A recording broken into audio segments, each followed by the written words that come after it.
Queridos professores, funcionários, alunos, amigos do Mackenzie, prestadores de serviços do Mackenzie, empresas terceirizadas, todos que estão aqui nesta manhã, já quase início de tarde, para este momento de culto, de louvor e de gratidão ao nome do nosso Deus.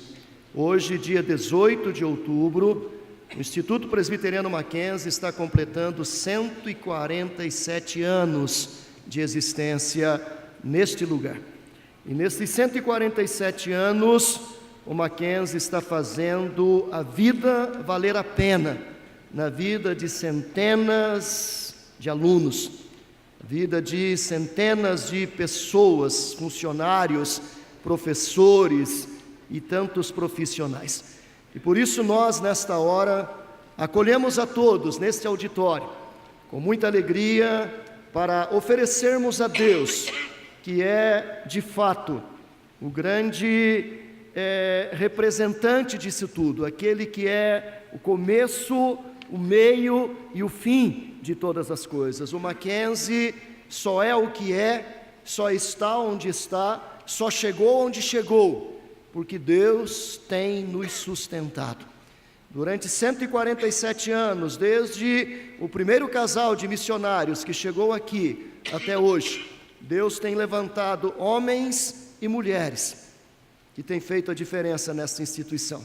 Funcionários, professores, na área da direção, da administração, conselho de curadores, deliberativo, pessoas simples que trabalham na limpeza, na segurança, enfim, Deus tem levantado pessoas, cada uma na sua área, que nestes 147 anos fizeram a diferença nesta instituição.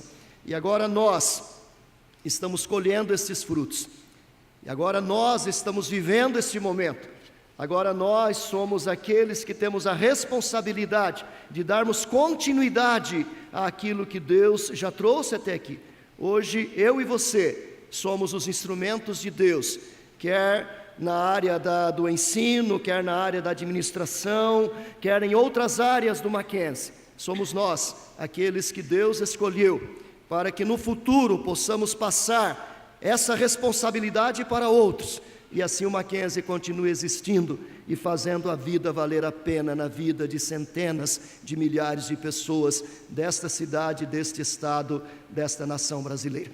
Então sejam todos muito bem-vindos para este momento de culto, de louvor e de adoração ao nome do nosso Deus. É a Deus que nós honramos, é Ele que merece toda adoração, todo culto e todo louvor, porque Ele usa pessoas como eu e você, frágeis, para o cumprimento da sua vontade. Então que Ele seja honrado e glorificado neste momento. Vamos começar esse momento de adoração, de culto, cantando juntos o cântico espiritual ao que está sentado no trono, dirigido pelo Jorge Camargo. Convido a todos que fiquemos em pé para esse momento de adoração e de exaltação ao nome do nosso Deus.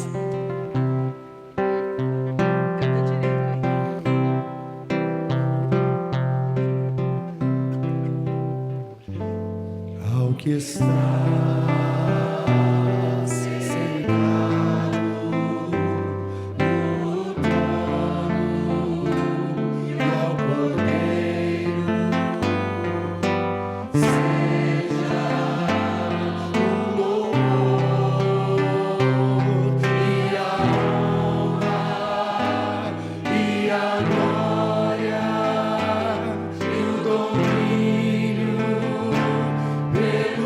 séculos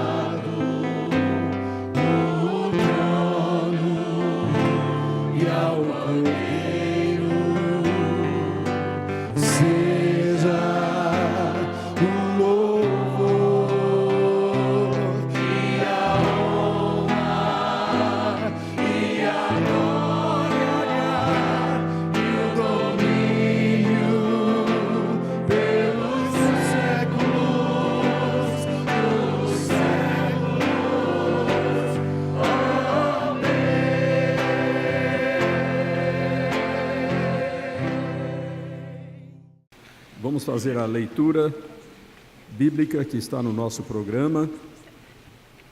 Esta passagem muito conhecida da Epístola de Paulo aos Romanos, no seu capítulo 11, nos versos 33 a 36, e que declaram a grandeza e a majestade do nosso Deus. Diz assim a Escritura: ó profundidade da riqueza, tanto da sabedoria como do conhecimento de Deus! Quão insondáveis são os seus juízos e quão inescrutáveis os seus caminhos! Quem, pois, conheceu a mente do Senhor? Ou quem foi o seu conselheiro? Ou quem primeiro deu a ele para que lhe venha a ser restituído? Porque dele e por meio dele e para ele são todas as coisas. A ele, pois, a glória eternamente. Amém. Vamos nos colocar em pé novamente para cantarmos com todo entusiasmo este cântico congregacional, o hino de número 11, Trindade Santíssima, louvando assim ao nosso grande Deus.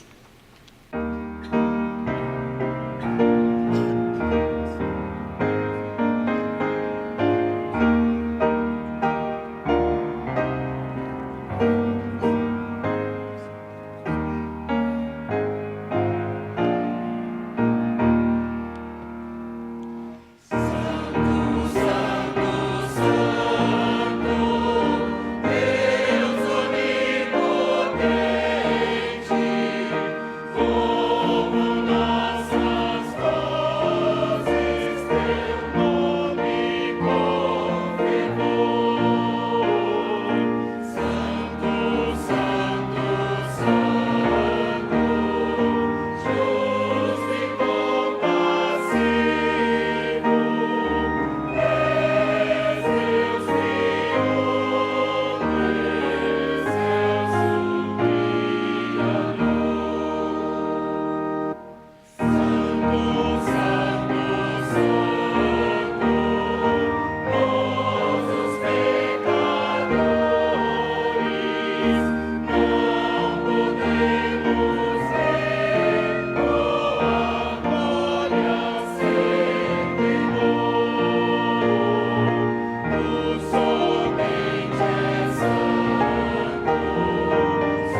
Oremos ao nosso Deus. Senhor, mil graças te damos por esse momento tão especial, esta hora em que nos congregamos aqui para expressar diante de Ti os nossos louvores, a nossa adoração e as nossas ações de graça por mais um ano transcorrido na vida desta instituição. Te agradecemos, ó Pai, porque Tu inspiraste aqueles que há quase um século e meio deram início de maneira tão modesta a isto que é hoje esta grande escola, o Mackenzie, o Instituto Presbiteriano Mackenzie, a Universidade Presbiteriana Mackenzie.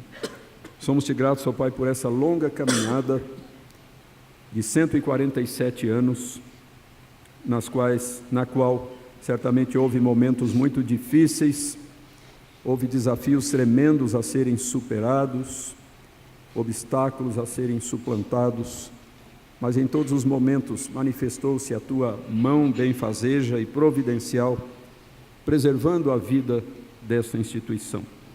Somos-te gratos, ó Pai, por todo o trabalho, por todo o investimento de amor que tantas pessoas fizeram e têm feito até hoje para o progresso desta instituição.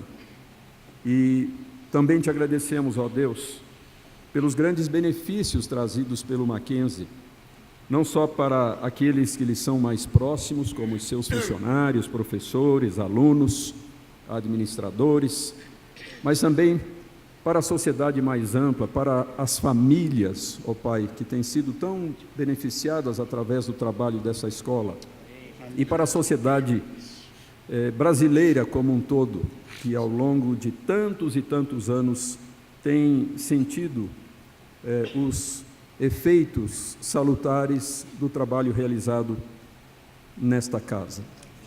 Pedimos ao Pai a Tua bênção para os anos que virão, que Tu, Senhor, estejas fortalecendo as nossas mãos, capacitando-nos para o trabalho a ser aqui realizado, para que, da mesma maneira como houve tantos frutos e tantas bênçãos no passado, o mesmo possa acontecer, continuar acontecendo nos anos que virão. Então, Senhor, recebe a nossa mais profunda gratidão e reconhecimento por tantas e tantas bênçãos e sustenta-nos, Senhor, com a Tua graça, com a Tua assistência e com a Tua direção, para que olhemos com esperança e com expectativa para o futuro. É a nossa oração por Cristo Jesus. Amém. Podem assentar-se. Nós teremos agora, pelo coral da nossa capela, o hino Castelo Forte, que inclusive é o hino oficial que foi adotado pela Igreja Presbiteriana do Brasil neste ano de 2017, para as comemorações do 5º centenário da Reforma Protestante.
A Escritura como um todo é inequívoca em afirmar que o homem é pecador. O salmista afirma: não há um justo sequer. O apóstolo Paulo cita dizendo: não há um justo sequer. Todos se extraviaram, não há quem faça o bem. Todos carecem, estão destituídos da glória de Deus. E como parte do culto cristão, nós confessamos os nossos pecados a Deus. E acredito que aqui tenhamos duas pessoas em duas diferentes condições. Alguns que um dia já confessaram seus pecados a Jesus. E que porque confessaram, continuam fazendo, porque sabem que são pecadores. E quiçá aqueles que nunca o fizeram. E vão ouvir agora as palavras do apóstolo João, dizendo que devemos fazer, como está impresso na nossa liturgia. 1 João capítulo 1, verso 5 ao verso 10, diz assim: ora, a mensagem que da parte dele temos ouvido e vos anunciamos é essa: que Deus é luz, e não há nele treva nenhuma. Se dissermos que mantemos comunhão com ele e andarmos nas trevas, mentimos, não praticamos a verdade. Se, porém, andarmos na luz como Ele está na luz, mantemos comunhão uns com os outros e o sangue de Jesus, o seu Filho, nos purifica de todo o pecado. Se dissermos que não temos pecado nenhum, a nós mesmos nos enganamos e a verdade não está em nós. Se confessarmos os nossos pecados, Ele é fiel e justo para nos perdoar os pecados e nos purificar de toda injustiça. Se dissermos que não temos cometido pecado, fazemo-lo mentiroso e a sua palavra não está em nós. Não nos enganemos, confessemos a Deus os nossos pecados. Oremos. Nós te louvamos, Senhor, por esta manhã.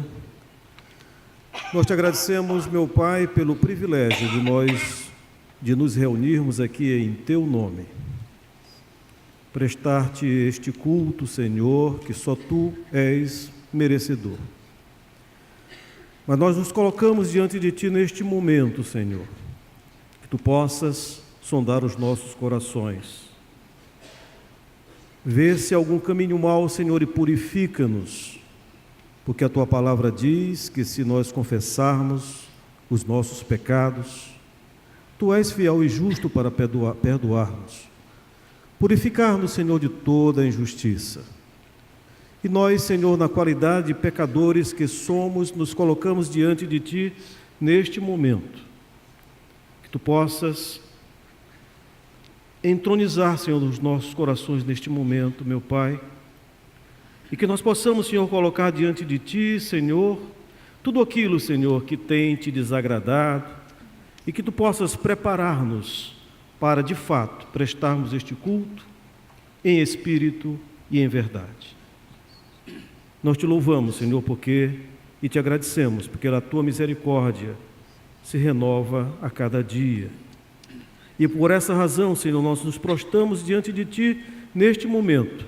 Prepara-nos, Senhor, para que nós possamos ser dignos de estar na tua presença. E fala aos nossos corações, que a tua palavra seja viva e eficaz, como faca de dois gumes, Senhor, que possa penetrar, Senhor, no mais profundo da nossa alma, e que nós possamos sair daqui, Senhor, sabendo que estivemos na tua presença e que tu falastes aos nossos corações. Em nome de Jesus, nós te pedimos e te agradecemos. Amém.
Eu olho ao redor, os sinais dos tempos vejo.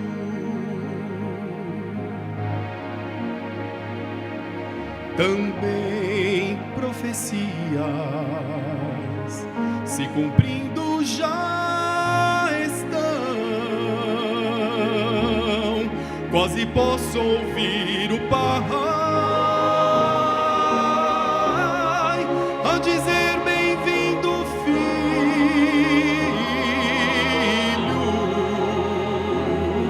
E no clamor da noite, seu reino chegará.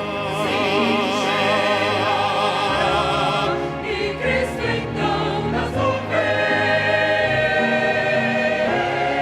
chamará os filhos seus, e os mortos do Senhor de novo viverão. Os salvos no olhar se transformarão.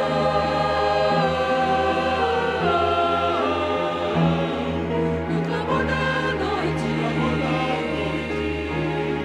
Jesus então virá. Os salvos no olhar se transformarão.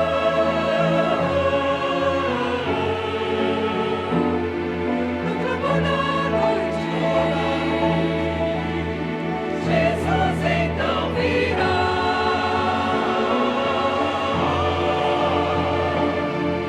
clamor da noite, Jesus então virá.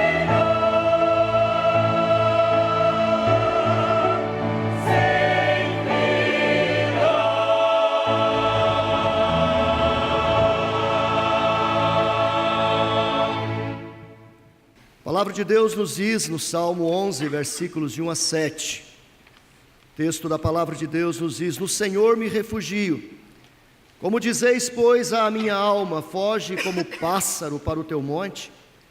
Porque eis aí os ímpios armam o arco, dispõem a sua flecha na corda, para as ocultas dispararem contra os retos de coração. Ora, destruídos fundamentos, que poderá fazer o justo? O Senhor está no seu santo templo. Nos céus tem o Senhor o seu trono. Os seus olhos estão atentos. As suas pálpebras sondam os filhos dos homens.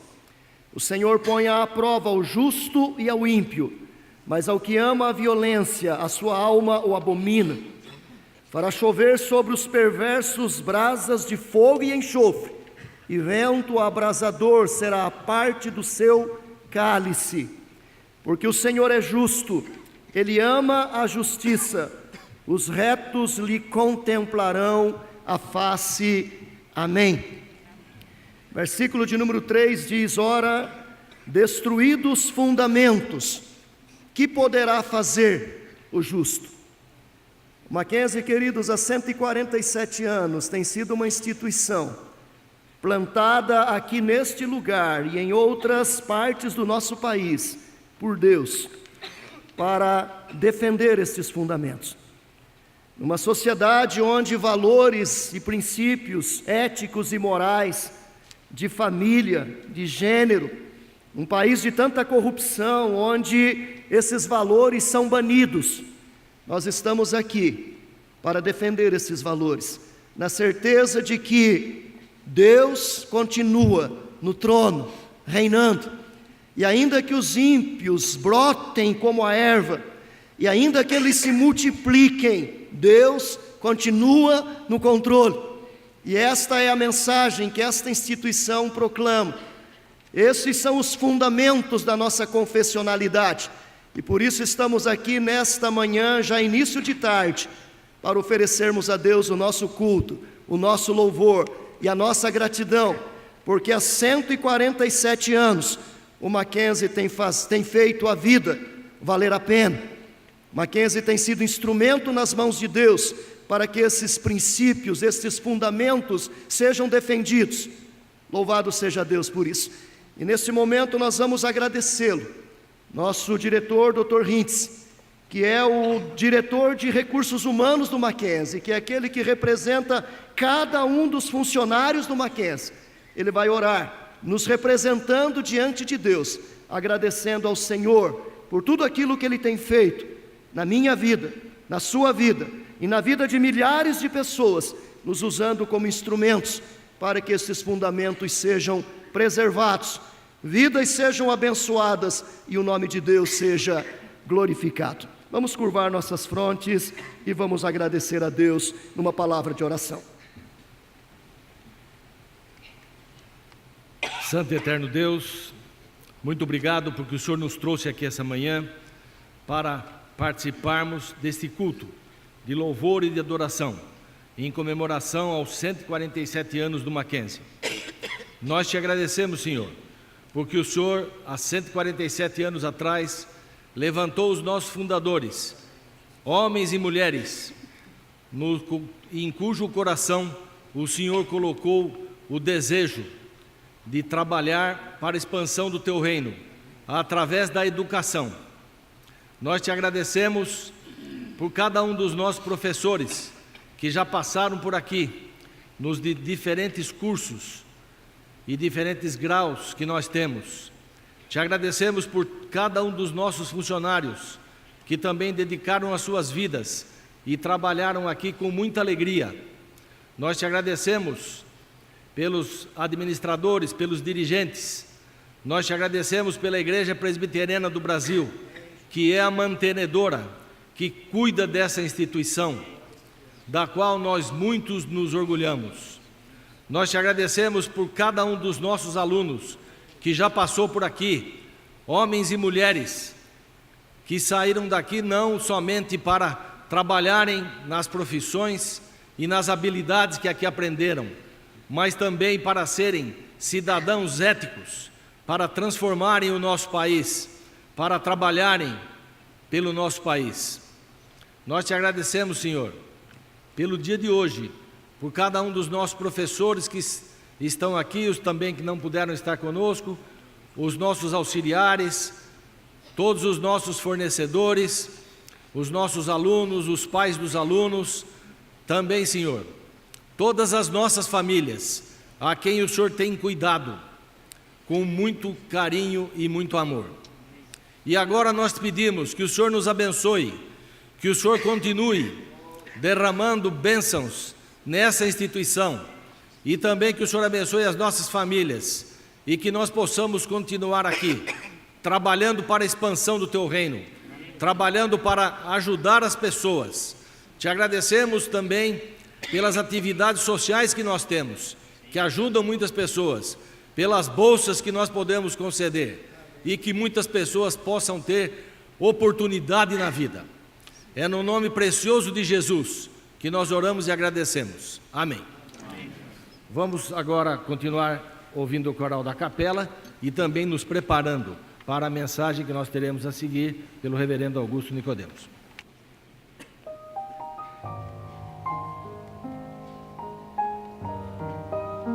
Celeste,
147 anos que nós estamos celebrando nesta ocasião.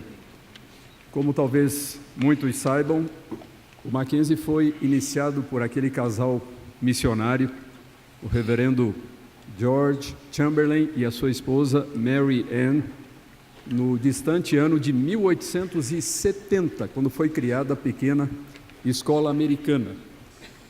Chamberlain já havia estado em São Paulo alguns anos antes, ainda antes da sua ordenação ao ministério, como professor de inglês, na década de 1860. E retornou, então, em 1869, já ordenado, para assumir o pastorado da igreja, da pequena igreja presbiteriana de São Paulo, que havia sido organizada apenas 4 anos antes. E então, no ano seguinte, à sua chegada, houve o modesto início da pequenina escola americana, segundo consta na sua sala de visitas. No ano seguinte, 1871, a escola foi transferida para as instalações da igreja na Rua Nova de São José, número 1, hoje a Rua Líbero Badaró, ali junto ao Largo de São Bento, no centro antigo de São Paulo. O primeiro professor da escola foi Júlio Ribeiro, homem que se tornaria muito conhecido nos meios intelectuais, jornalísticos e literários do Brasil, como um grande escritor. E pouco depois também assumiu a direção da pequena escola americana a professora Mary Parker Dascombe, a primeira diretora dessa escola, uma notável missionária educadora que trabalhou durante muitos anos em diferentes cidades do Brasil. Em 1876, portanto, quando a escola tinha apenas 6 anos de existência, ela já passou a ocupar a sua excelente sede própria, construída pela missão norte-americana numa esquina que se tornaria famosa na cidade de São Paulo, das ruas São João e Ipiranga, onde permaneceu ali por cerca de 50 anos, pelo menos parte da escola americana. E então, a partir de 1890, no contexto da proclamação da República Brasileira, houve a criação do Colégio Protestante de São Paulo, que pouco depois recebeu o nome de Mackenzie College. E então, como sabemos, muitos de nós sabemos, nos anos 50, a criação da nossa universidade, e nos anos 60, um outro momento muito importante da nossa história, que foi a nacionalização, a plena nacionalização do Mackenzie, quando a Igreja Presbiteriana dos Estados Unidos da América doou à Igreja Presbiteriana do Brasil todo o patrimônio extraordinário desta instituição. Então tem sido um prazer fazermos parte dessa história tão longa e tão rica, e certamente o nosso coração está repleto de alegria e de gratidão ao nosso Deus por essa caminhada tão valorosa e tão frutífera. Nós agora temos o prazer de apresentar o pregador desta manhã, Reverendo Augustus Nicodemos Lopes, que é o vice-presidente do Supremo Concílio da Igreja Presbiteriana do Brasil, é também o presidente da nossa Junta de Educação Teológica, pastor da primeira Igreja Presbiteriana de Goiânia, professor visitante do nosso Centro Presbiteriano de Pós-Graduação, Andrew Jumper, e um dos grandes pregadores, um dos grandes proclamadores da Palavra de Deus que o Senhor tem levantado na nossa geração. Então, passamos a palavra ao nosso irmão Augustus Nicodemos.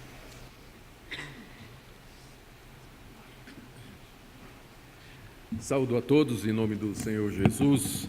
Quero agradecer a oportunidade de estar aqui nessa ocasião tão especial para todos nós que amamos essa instituição e, de alguma forma, participamos da sua vida.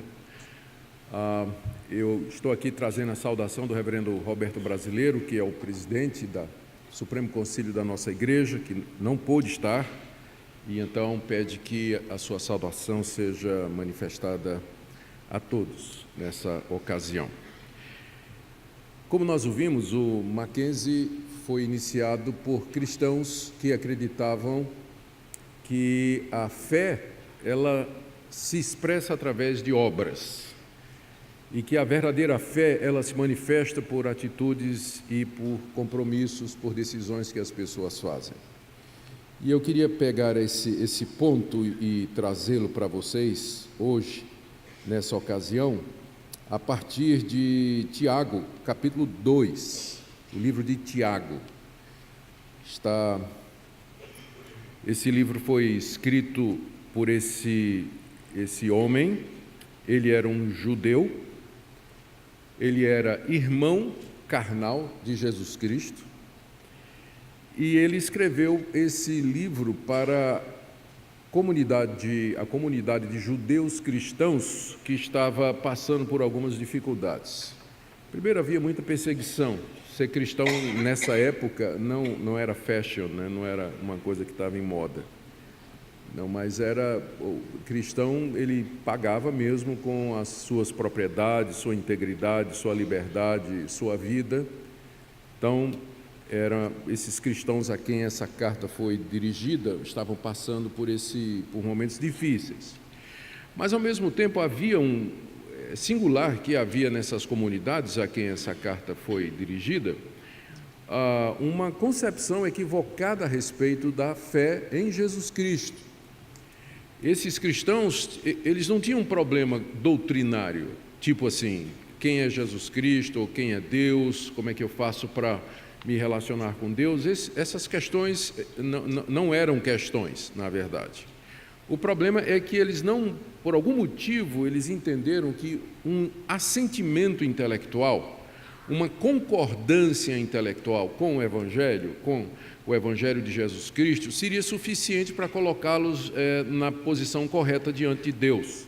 Ou seja, se eles crescem que só havia um Deus, que Jesus Cristo é o Filho de Deus, que Jesus morreu na cruz, que Ele ressuscitou dos mortos, que virá um dia em glória para julgar os vivos e os mortos, se você cresce nisso, isso era suficiente, nada mais era necessário. Você poderia, então, tocar a sua vida normalmente. Tiago entendeu que havia uma deficiência aqui, porque no entendimento de todo o Novo Testamento, essa fé, ela é autenticada e ela é verificada e ela é confirmada por obras, ou seja, não é apenas uma questão, cristianismo não é apenas uma questão da cabeça, você entender uma determinada mensagem e algumas proposições, mas é o impacto que essas coisas têm na vida daqueles que professam serem cristãos. Então, Tiago entende que ele precisa corrigir essa deficiência aqui. O ponto que ele vai dizer aqui é que a fé, aquela fé verdadeira em Deus e que salva, ela produz obras, ela muda a vida das pessoas, o comportamento das pessoas, ela se expressa através de atitudes e de ações, tipo essa daqui, de gente que, porque creu, saiu e veio ajudar pessoas pobres, necessitadas, carentes de educação e que são os fundadores do Mackenzie. Então, é isso que eu quero pegar esse ponto aqui e trazer para nós nessa manhã, tarde, e eu vou tentar ser o mais breve possível, porque quando chega na hora do almoço, né, ninguém se concentra mais, todo mundo quer ver a hora de terminar para ir comer. Então, vou tentar ser breve aqui. Eu queria ler com vocês o trecho no qual eu vou basear minha mensagem, é capítulo 2 de Tiago, do verso 14 a 26. Meus irmãos, qual é o proveito de alguém dizer que tem fé, mas não tiver obras? Pode acaso semelhante fé salvá-lo? Se um irmão ou uma irmã estiverem carecidos de roupa e necessitados do alimento cotidiano, e qualquer dentre vós lhes disser, ide em paz, aquecei-vos e fartai-vos, sem contudo lhes dar o necessário para o corpo, qual é o proveito disso? Assim também a fé, se não tiver obras, por si só está morta. Mas alguém dirá, tu tens fé e eu tenho obras. Mostra-me essa tua fé sem as obras, e eu com as obras te mostrarei a minha fé. Crês tu que Deus é um só? Fazes bem, até os demônios creem e tremem. Queres, pois, ficar certo, ó homem insensato, de que a fé sem as obras é inoperante? Não foi por obras que Abraão, nosso pai, foi justificado quando ofereceu sobre o altar o próprio filho, Isaque? Vês como a fé cooperava juntamente com suas obras. Com efeito, foi pelas obras que a fé se consumou. E se cumpriu a Escritura, a qual diz: ora, Abraão creu em Deus, e isso lhe foi imputado para a justiça, e foi chamado amigo de Deus. Verificais que uma pessoa é justificada por obras e não por fé somente. De igual modo, não foi também justificada por obras a meretriz Raabe, quando acolheu os emissários e os fez partir por outro caminho? Porque assim como o corpo sem espírito é morto, assim também a fé sem obras é morta. Vamos orar mais uma vez? Pai, ilumina os nossos corações, os olhos do nosso entendimento, para que nós vejamos a verdade da Tua revelação. Que essa palavra fale a cada coração aqui, nessa ocasião, Senhor, em que somos beneficiados por pessoas que creram nisso aqui e que vieram ao nosso país para praticar obras decorrentes da fé. Ajuda-nos, ó Deus, a entender a nossa posição com relação a esse assunto. Em nome de Jesus, amém. Aqui no verso 14, que é o verso do início da passagem que eu li, Tiago coloca, ele coloca a problematização, vamos dizer assim. Ele diz qual é o problema que ele vai tratar. E ele faz isso com uma pergunta retórica. Pergunta retórica é aquela pergunta que a gente faz por efeito, porque a resposta a gente já sabe, não é? Então, Tiago aqui faz uma pergunta retórica. Qual é o proveito de alguém dizer, se alguém disser que tem fé, mas não tiver obras? Com isso ele está dizendo que a fé, ela tem um propósito. O objetivo da fé é nos salvar da nossa culpa, da nossa condenação e dos nossos pecados, nos quais todos nós incorremos, vocês e eu. Então, a nossa situação é uma situação de perdição. Deus mandou o seu Filho Jesus Cristo para ser o nosso Salvador e Ele pede que nós creiamos em Jesus Cristo. Então, o alvo da fé, o objetivo da fé é salvar. A pergunta de Tiago é se uma mera declaração de fé, tipo assim, eu creio em Deus, creio em Jesus Cristo, creio que existe um Deus, creio que existe uma força superior, eu acredito num ser que criou todas as coisas. A pergunta de Tiago é, se essa declaração ela não for acompanhada de obras e de atitudes que mostrem que ela é sincera, qual o valor desse tipo de declaração? Qual o valor de você chegar na sua igreja e dizer que crê em Jesus Cristo? Ou qual o valor da gente aqui nessa universidade dizer que é uma universidade cristã, a gente acredita em Deus, acredita em todos os valores cristãos, mas não há obras, não há comportamento, não há conduta, não há atitude prática que autentique que a nossa declaração é genuína? Essa é a pergunta de Tiago. Como eu disse, é retórica, porque a resposta é óbvia, não é? Qual o proveito de alguém dizer que tem fé, mas não tiver obras? O proveito é nenhum. É uma declaração furada, é falsa. E aí ele exemplifica, ele vai usar 4 argumentos aqui, para o ponto dele, tá? Para ele provar esse ponto. 4. O primeiro está aí do verso 15 até o verso 16, ou até o verso 17, que é a extensão dessa primeira declaração dele. Ele disse que uma declaração de fé que não é seguida de obras, ela não é proveitosa. Aí ele diz no verso 15, se um irmão ou irmã estiverem carecidos de roupa, necessitados de alimento cotidiano, e um de vocês chegar e dizer, vão em paz, aquecei-vos, fartai-vos, sem dar o necessário para o corpo, qual é o proveito disso? Essa é uma situação que era muito comum no primeiro século, quando o cristianismo nasceu. O cristianismo nasceu e floresceu no meio das comunidades do povo mais carente daquela época. Os primeiros cristãos eram órfãos, viúvas, soldados, pequenos comerciantes, lavradores, diaristas. Eram pessoas que vinham do povo mesmo.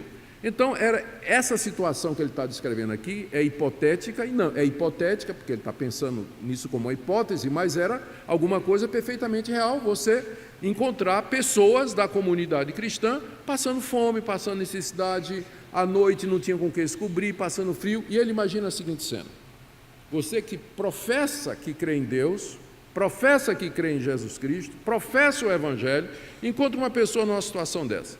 Aí você chega e diz, irmão, vá em paz, que o calor do céu aqueça você, que o maná espiritual lhe alimente, né?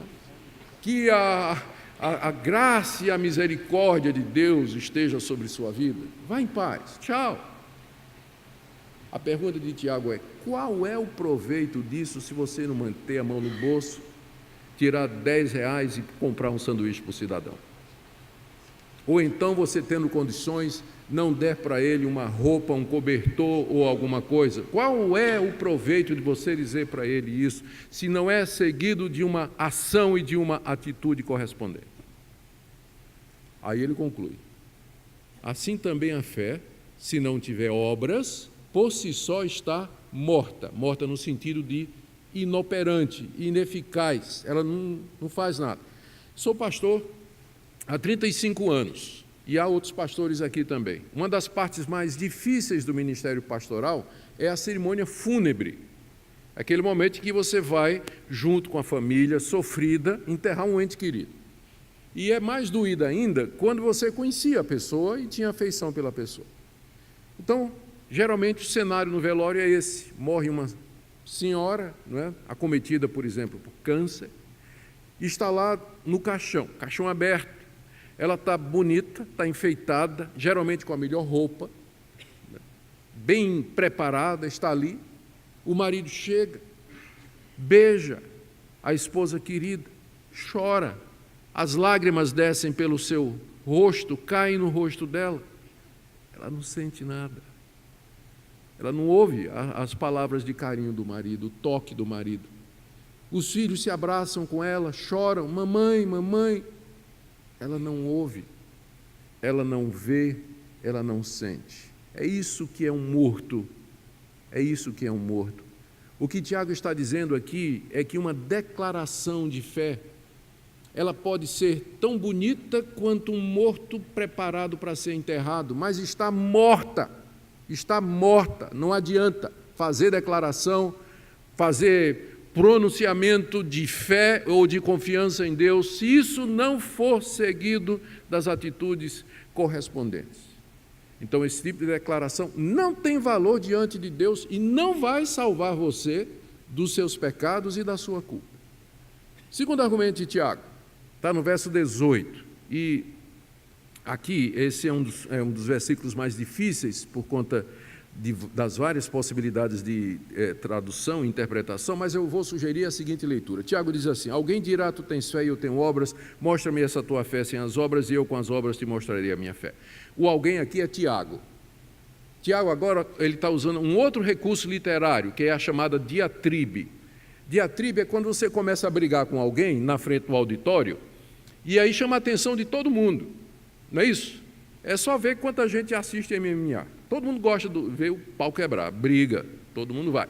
Então, Tiago sabe disso. Aí ele começa uma briga com alguém que pensa o contrário dele. Né? Ele diz assim, ele vira para essa pessoa, imaginária, é claro, né? Mas é um recurso literário, ele vira para essa pessoa e diz assim: tu dizes que tens fé, e eu tenho obras, Tiago dizendo. Mostra-me essa tua fé sem obras, e eu, com as minhas obras, mostrarei a minha fé. Tiago está fazendo aqui um desafio para o cidadão. Me mostre que sua fé é verdadeira sem obras. Existe alguma possibilidade de você demonstrar que sua fé é genuína, sem ser através das obras? A resposta é não. Tanto é que Tiago diz: eu, pelas minhas obras, vou mostrar que a minha fé é genuína. O que ele quer dizer é que a única forma de verificação da autenticidade de uma declaração de fé é mediante o comportamento, é mediante a atitude. Eu estou olhando para vocês aqui, eu não posso ver a fé no coração de nenhum de vocês, mas eu posso ver a maneira como você trata os outros. Eu posso ver como é você no seu casamento, eu posso ver como você usa a língua, eu posso ver o que é que você faz com o seu dinheiro, eu posso ver como é que você trata as pessoas que lhe machucam. Eu posso ver todo esse tipo de coisa. Eu posso ver que você perdoa, eu posso ver que você é compassivo, que você é bondoso, eu posso ver que você é caridoso. Então, eu não posso ver e enxergar a sua fé, mas eu posso ver pelas suas atitudes que a fé está presente. É a mesma coisa você olhar uma árvore, você não vê a seiva correndo dentro dela, mas eu vejo o fruto que prova que a árvore está viva. Então, esse é o segundo ponto aqui. Não há possibilidade de se mostrar a genuinidade da fé, a fé salvadora, a não ser por meio de obras, por meio de atitudes e comportamento. Terceiro argumento de Tiago, verso 19. Ele ainda está falando com o cidadão, ainda está brigando com o cara ainda, no verso 19. Tu crês que Deus é um só? Fazes bem, até os demônios creem e tremem. Essa pergunta dele aqui tem que ser considerada no ambiente em que ele está escrevendo. O ambiente aqui é um ambiente judaico, israelita. E a declaração de fé mais fundamental do israelita é o famoso Shema, que está lá em Deuteronômio. Ouve, ó Israel, o Senhor teu Deus é o único Deus verdadeiro. Então, essa comunidade é uma comunidade de judeus convertidos ao cristianismo. Então, a declaração mais fundamental deles, a declaração de fé mais fundamental é: só há um Deus e o seu Filho é Jesus Cristo. E Ele é o Salvador do mundo. Então, Tiago, por isso, vira para o cidadão e diz: tu crês que só há um Deus? Faz bem, porque só tem um mesmo. Os outros é tudo invenção. É tudo invenção da imaginação humana. E só existe um Deus. Você faz bem em dizer isso, porque você está em acreditar nisso, porque essa é a verdade. Mas isso aí não lhe dá vantagem nenhuma. Sabe por quê? Porque o diabo também acredita. Os demônios também acreditam. Os demônios sabem que existe um Deus apenas. Só que os demônios têm uma vantagem sobre você, eles tremem. Talvez Tiago esteja se referindo aqui uma vez em que Jesus encontrou um endemoniado, e os demônios que estavam nesse homem, quando viram Jesus, disseram: é o Filho de Deus. O que é que temos nós contigo, Jesus? Viestes atormentar-nos antes do tempo? Porque na literatura bíblica e hebraica, no juízo final, os demônios serão lançados no inferno pelo Messias. Quando eles viram Jesus, reconheceram que Jesus era o Messias, disseram: chegou a hora, estamos perdidos. E aí eles pediram: não nos mandes para o abismo. E Jesus então permitiu que eles entrassem lá numa manada de porcos, e todo mundo conhece a história, eles caíram lá no mar e tudo mais. Ou seja, os demônios creem e eles tremem. Ou seja, é porque demônio não vai para o céu. Se fosse, ele iria na sua frente. Se você tem esse tipo de fé, ele chegava lá primeiro. Uma vez uma senhora chegou para mim, eu estava em outro lugar, era pastor em algum lugar, uma senhora chegou para mim e disse assim: pastor, eu queria que o senhor falasse com o meu marido. Pois não, qual o problema? Ele está me traindo. Eu disse: senhora, essa é uma acusação muito séria, a senhora tem prova? Não, não tenho não, pastor, mas você sabe como é, intuição feminina, eu sei que ele está me traindo. Fale com ele. Posso dizer que a senhora mandou? Pode. Tá bom. Chamei o cidadão é respeitado lá na igreja, muito conhecido, né? E eu disse: olha, estou até envergonhado aqui, porque a sua esposa pediu para eu conversar com o senhor, porque ela acha que o senhor está traindo. Pastor, não, pastor, eu amo minha mulher, pastor. Eu sou fiel à minha esposa, sou fiel, nunca traí minha mulher. Ela é assim desde o tempo que a gente namorava. Ela não podia me ver conversando com outras garotas, que ela já ficava toda enciumada. O senhor pode ficar tranquilo, pastor. Vocês sabem que nós, pastores, depois de muitos anos de prática, a gente desenvolve um mecanismo de detectar mentiroso. Quando os caras vêm conversar com a gente no gabinete, a gente vê o cara tica o olho, treme, a gente sabe quando o cara está mentindo. Esse passou no teste. Aí eu chamei a senhora e disse: olha, minha avaliação, opinião, ele não... Tá bom. Um mês depois, a mulher volta com o celular do marido. Todas as mensagens com amante. Chamei o homem de volta. Eu estou dizendo isso porque quando eu conversei a primeira vez, quando eu chamei ele de volta, ele não tremeu. Não tremeu. Aí eu disse: aquele assunto, o senhor lembra? Lembro. Não, pastor, eu sou fiel à minha mulher. Não sei por que fica voltando isso, eu sou fiel à minha mulher e tudo mais. Aí eu mostrei o celular. Pastor, foi um erro que eu cometi na minha vida, foi um momento tal. Aí me deu um estalo assim, eu perguntei: foi a primeira vez? Já que o senhor perguntou.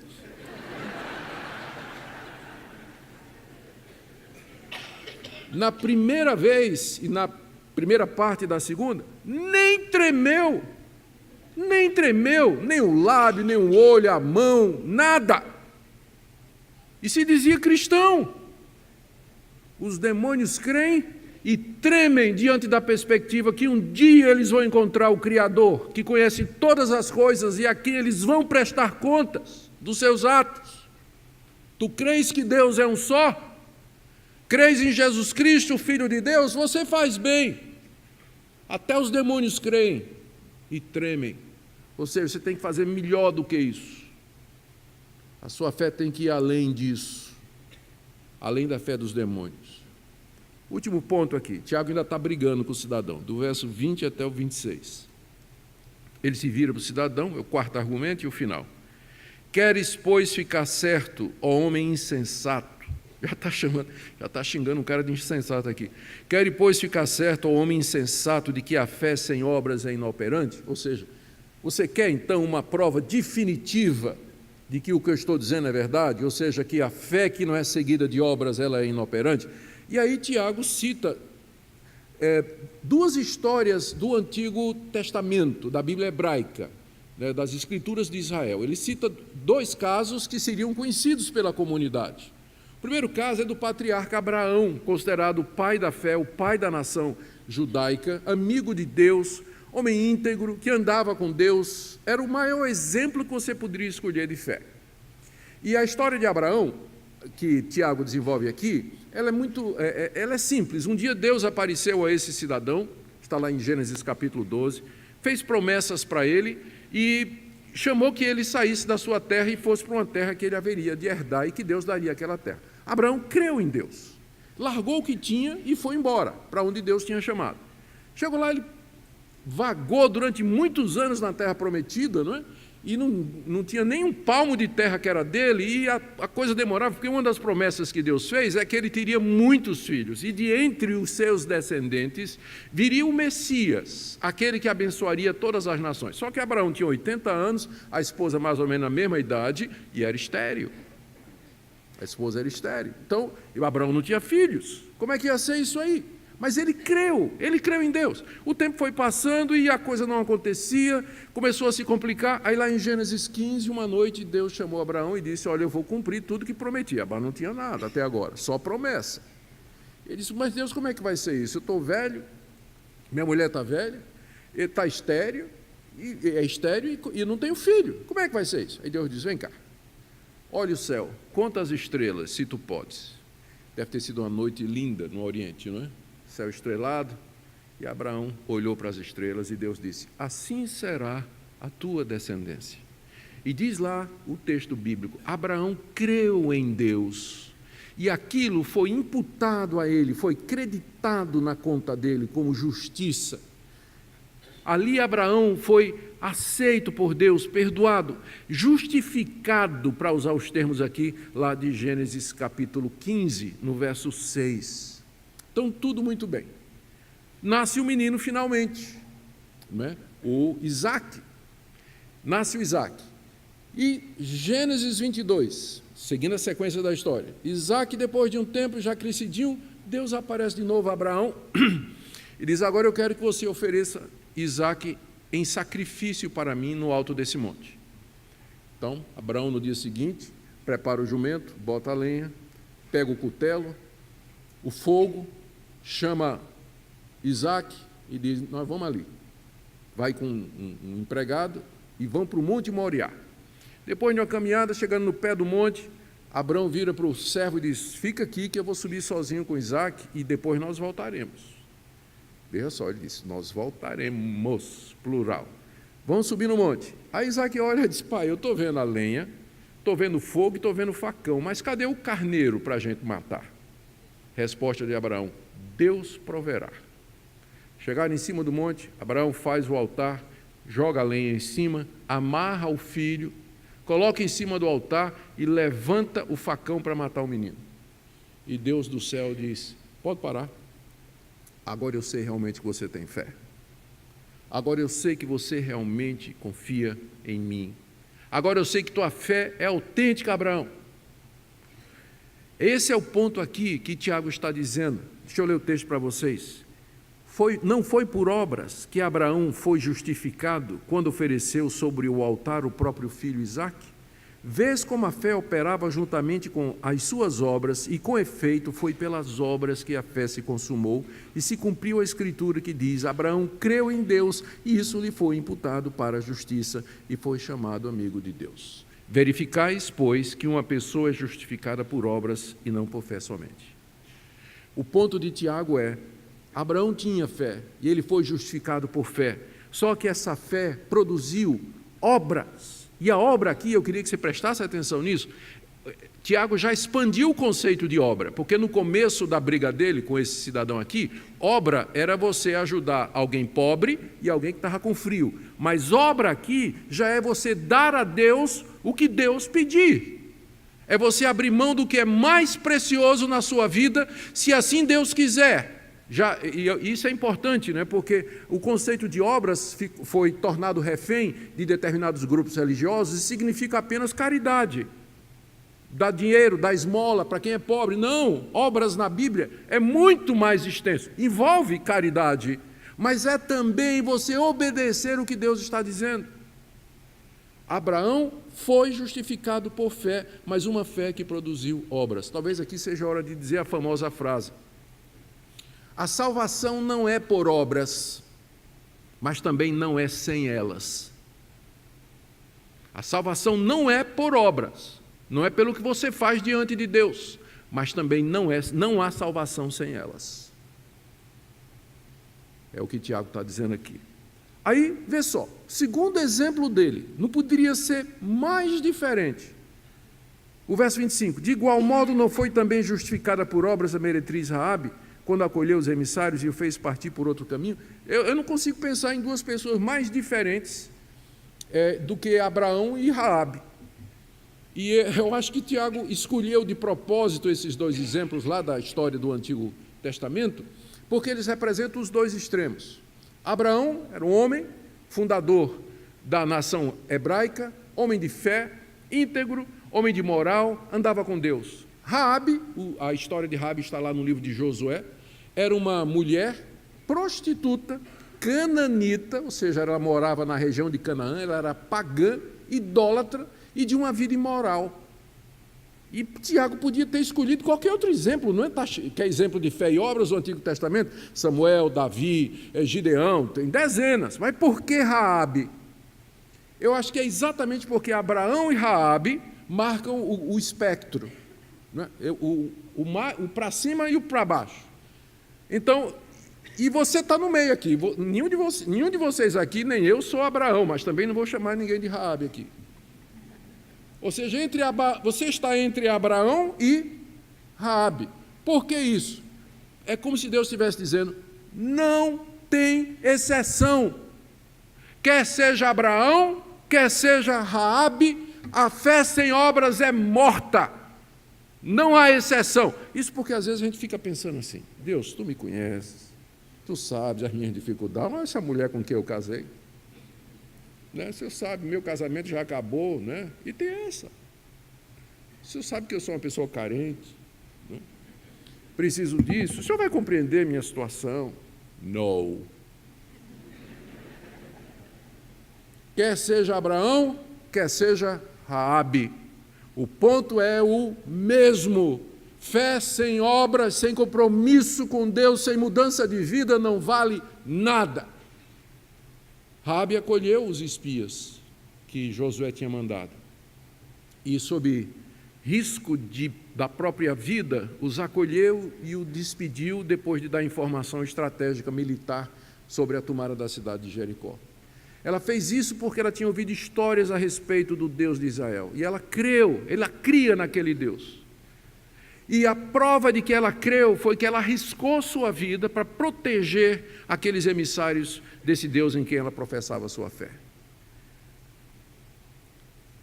E é interessante, ela foi protegida quando Jericó foi tomada, entrou no povo de Israel, casou, constituiu família, e se você ler a genealogia de Jesus Cristo, lá aparece Raabe.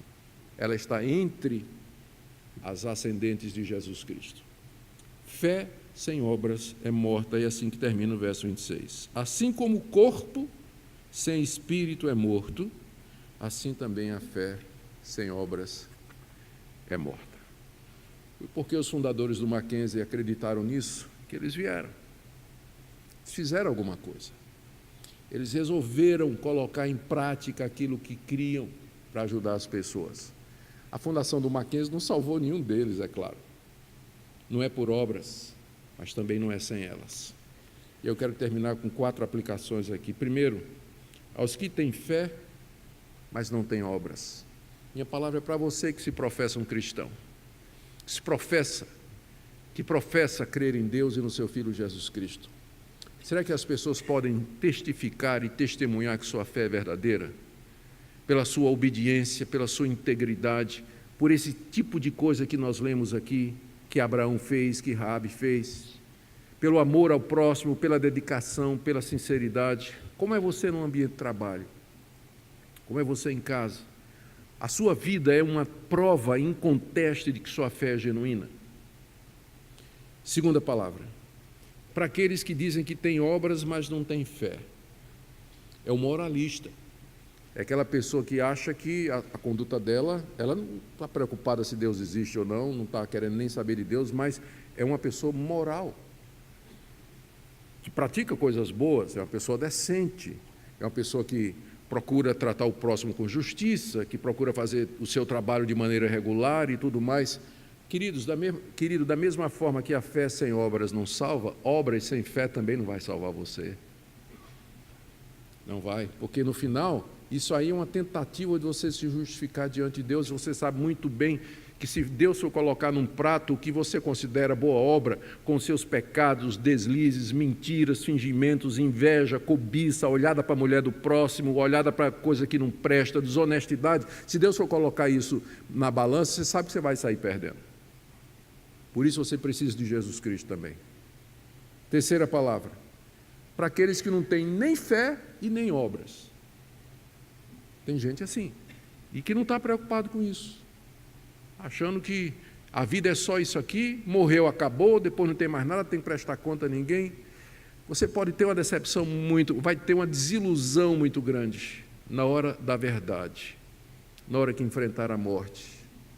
E eu espero que você não enfrente a morte sem você ter compreendido que você é um pecador e que precisa de perdão para os seus pecados, e que você não vai comprar isso de Deus por obras, mas mediante Jesus Cristo.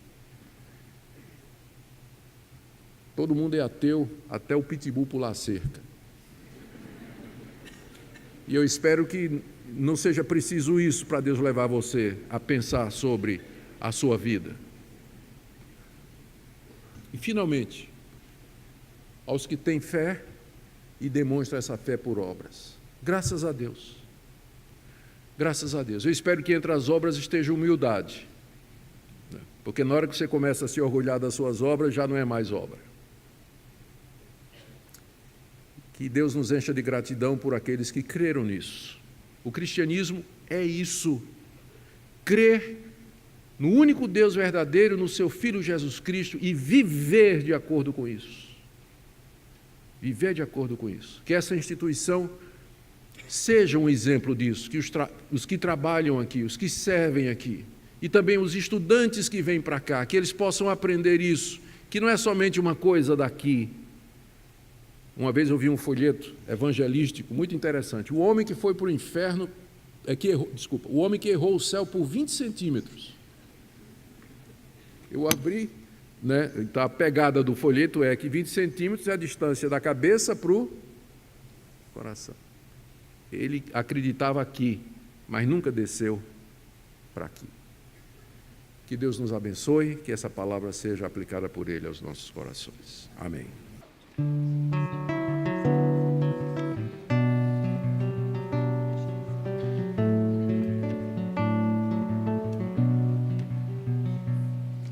A escola é ali mesmo, bem na sala de jantar. 3 alunas, professora, decidindo imaginar. No império à luz de velas, sob o breu da escravidão, se ouve a voz vindo no vento da experimentação.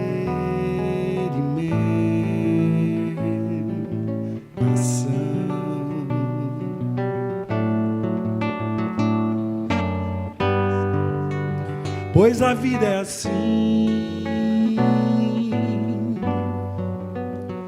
Ensinar a aprender é provar o sabor e é saber,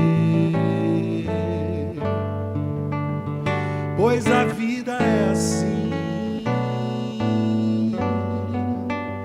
Caminhar, conviver, é tornar-se leitor e um dia se escrever.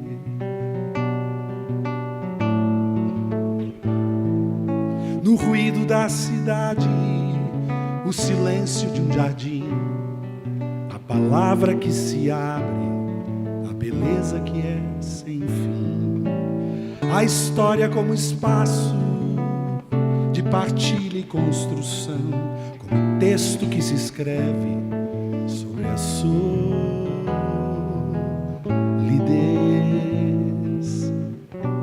do chão.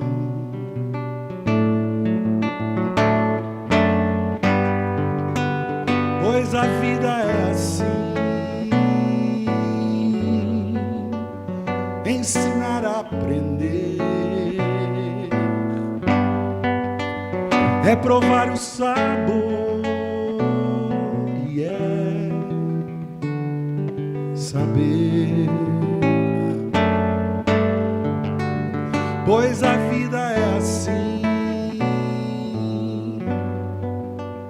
Caminhar, conviver, é tornar-se leitor e um dia se escrever.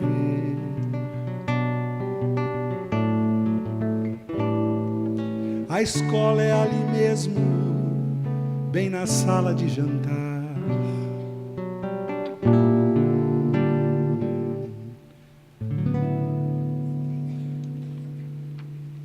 Quero agradecer a presença de todos neste momento de culto, de louvor e adoração a Deus, todos os funcionários, todos os professores do colégio, do AEJA, da universidade, todos os prestadores de serviços aqui do Mackenzie, todos aqueles que caminham conosco, todos os familiares, todos os alunos que estão aqui nesta início de tarde já, todos os amigos do Mackenzie que vieram para esse momento de culto, membros de igrejas, pastores que estão conosco. Queria agradecer todo o apoio que tivemos da nossa diretoria, tanto a Direx, a reitoria, quanto a chancelaria. Agradecer todos aqueles que trabalharam para que esse momento acontecesse, né? Todo o pessoal de apoio, pessoal lá do seu Giuseppe, todo o pessoal de segurança, de facilidades, que contribuíram para que tivemos este espaço devidamente arrumado. Agradecer todo o pessoal de administração que preparou o programa, dos nossos auxiliares administrativos, né, o Felipe, a Brenda, a Juliana. Agradecer a vida destas pessoas que tornaram isso possível. Agradecer ao coral da capela, que sempre tem participado dos nossos eventos e tem estado conosco. Louvado seja Deus pela vida da Sandra, a vida do Wagner, a vida de cada coralista que dedica esse tempo para o louvor a Deus. Em especial agradecer ao Dr. Augustus, que veio lá de Goiânia para nos trazer a mensagem da Palavra de Deus. Muito obrigado, que Deus abençoe muito a vida dele, o seu retorno para casa.